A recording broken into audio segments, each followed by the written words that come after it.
At some point, I think the everyday craziness of this just became normal. And now the weird part is when there's a slow news day and you feel like it feels eerie when there's not some massive amount of bad news coming.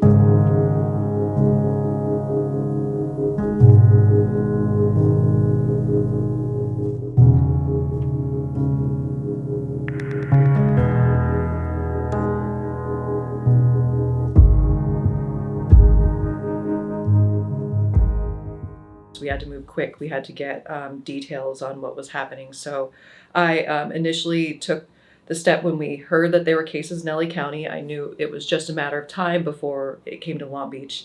And I had reached out to some of the local hospitals and got confirmation from Long Beach Memorial Medical Center that we had our first case. It's funny to look back on it now and think, how shocking it was to have a first case. And, with more than 860 deaths a year later, it's like nobody could have predicted the barrage of what would be to come.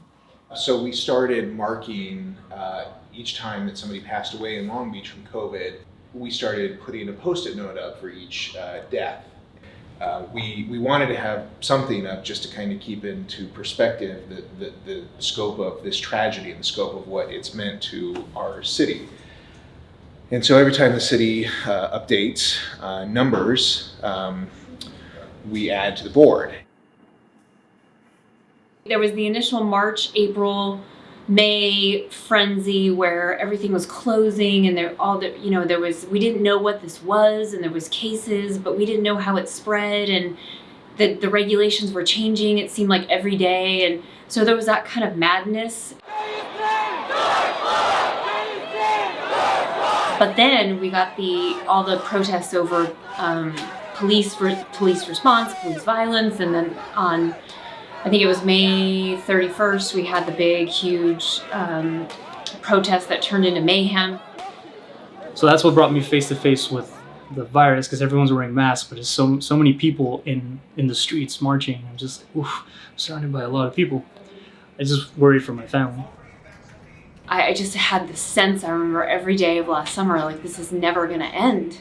That probably came for different people at different times, but I started to realize that COVID was not going away anytime soon. When the surge was hitting in the winter and we saw the cases tick up and up and up and then shoot up and up and up and then shoot up and up higher than we ever thought was possible, it was this palpable dread.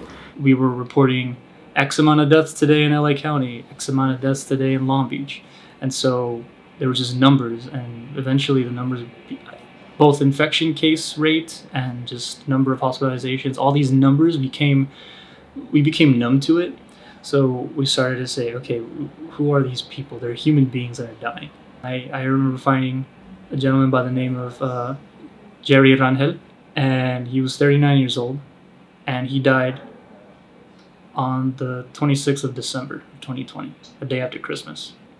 And I remember having to call that family, cold call them, because I had a fundraiser for his post-mortem. I remember staring at the phone, and the number's already dialed. I just got to hit call.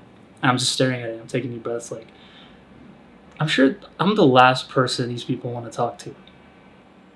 But then after that phone call, and when you have the honor and the privilege to write this person's story down, who they were, you know that it'll start to paint a face of the victims that this virus took.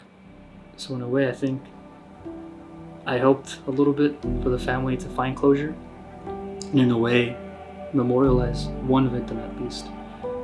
What COVID's done is it's just exposed every disparity, every inequity we have in our city and our society. And we've known through data and through just being in the communities that it was the Latino, Black, Pacific Islander, Cambodian communities that were impacted the most by this virus.